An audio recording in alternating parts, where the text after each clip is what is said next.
The Pyramids, 12 Monuments to God, Part 2 of 9.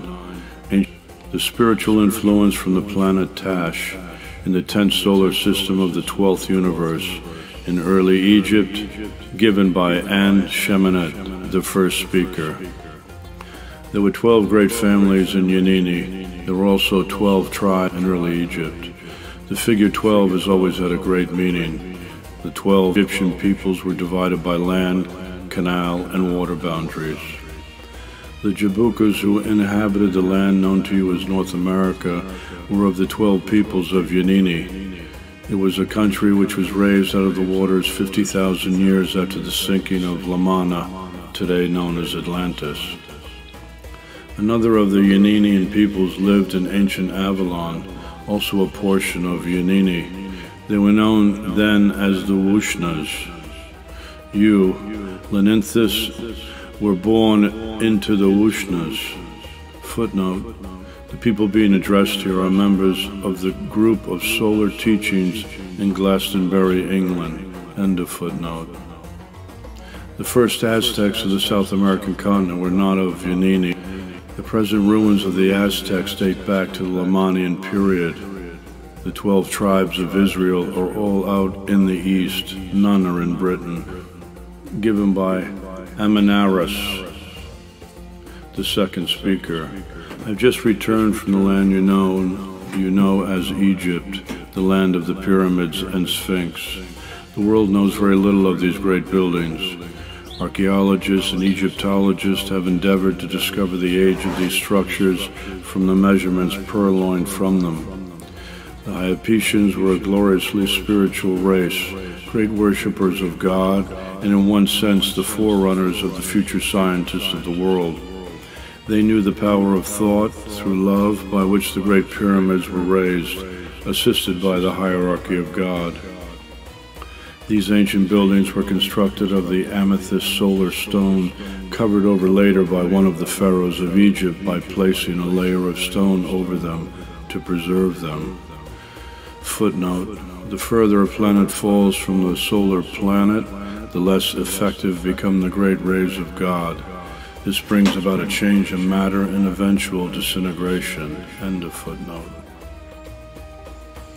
When occasion demands, power can be centralized on any particular part or can be instantly withdrawn, for reasons unknown to man, yet not hidden from man, which cause an instant collapse of matter.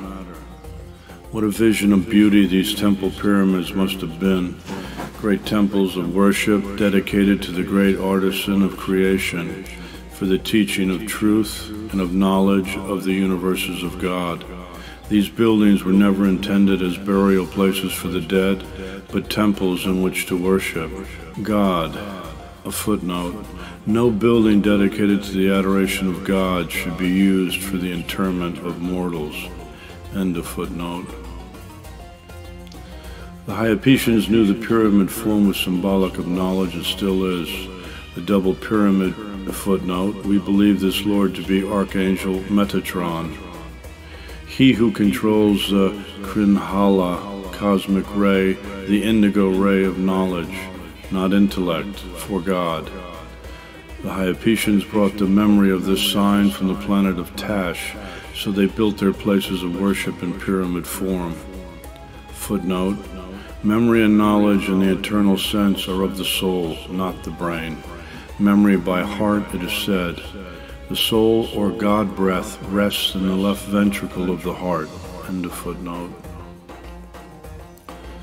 Use of the temples in these days had nothing to do with black magic. The Hyiptians were also aware of the fact that the amethyst solar stone, or Mata stone from the seventh solar plane, is a stone of great power and love.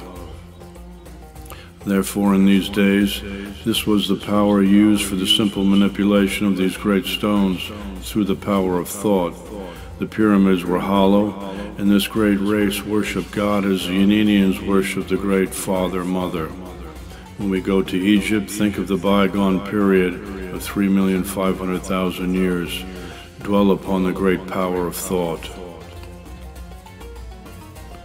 The Lord Mikaal has already told you what lies beneath the Sphinx, the land of Egypt is soaked with the power ray of God, we come to tell you these things are instructed by the Lord Mikaal.